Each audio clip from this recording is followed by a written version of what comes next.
عبد القیس کا وفد جب حضور اکرم صلی اللہ علیہ وسلم کے پاس آیا تو آپ نے پوچھا کہ یہ کون سی قوم کے لوگ ہیں یا یہ وفد کہاں کا ہے؟ انہوں نے کہا کہ ربیہ خاندان کے لوگ ہیں۔ آپ صلی اللہ علیہ وسلم نے فرمایا، مرحبا، اس قوم کو یا اس وفد کو نہ ذلیل ہونے والے نہ شرمندہ ہونے والے، یعنی ان کا آنا بہت خوب ہے۔ وہ کہنے لگے، اے اللہ کے رسول، ہم آپ کی خدمت میں صرف ان حرمت والے مہینوں میں آ سکتے ہیں کیونکہ ہمارے اور آپ کے درمیان مضر کے کافروں کا قبیلہ آباد ہے۔ بس آپ ہم کو ایک ایسی قطعی بات بتلا دیجئے جس کی خبر ہم اپنے پچھلے لوگوں کو بھی کر دیں جو یہاں نہیں آئے، اور اس پر عمل درآمد کر کے ہم جنت میں داخل ہو جائیں۔ اور انہوں نے آپ سے اپنے برتنوں کے بارے میں بھی پوچھا۔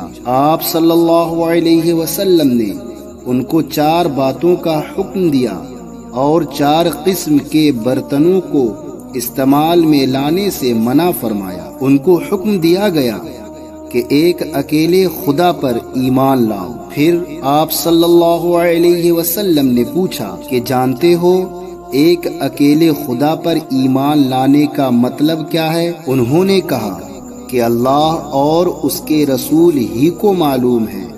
آپ نے فرمایا کہ اس بات کی گواہی دینا کہ اللہ کے سوا کوئی معبود نہیں، اور یہ کہ حضرت محمد صلی اللہ علیہ وسلم اس کے سچے رسول ہیں، اور نماز قائم کرنا اور زکوٰۃ ادا کرنا اور رمضان کے روزے رکھنا اور مال غنیمت سے جو ملے اس کا 5واں حصہ مسلمانوں کے بیت المال میں داخل کرنا، اور 4 برتنوں کے استعمال سے آپ صلی اللہ علیہ وسلم نے ان کو منع فرمایا۔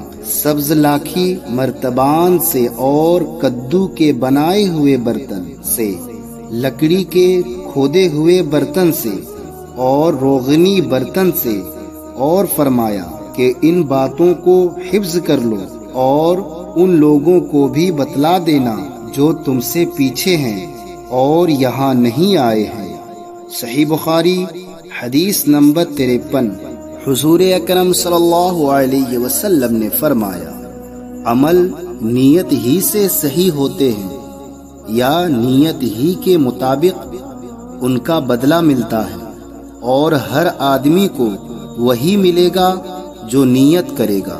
پس جو کوئی اللہ اور اس کے رسول کی رضا کے لیے ہجرت کرے، اس کی ہجرت اللہ اور اس کے رسول کی طرف ہوگی، اور جو کوئی دنیا کمانے کے لیے یا کسی عورت سے شادی کرنے کے لیے ہجرت کرے گا تو اس کی ہجرت انہی کاموں کے لیے ہوگی۔ صحیح بخاری حدیث نمبر 54۔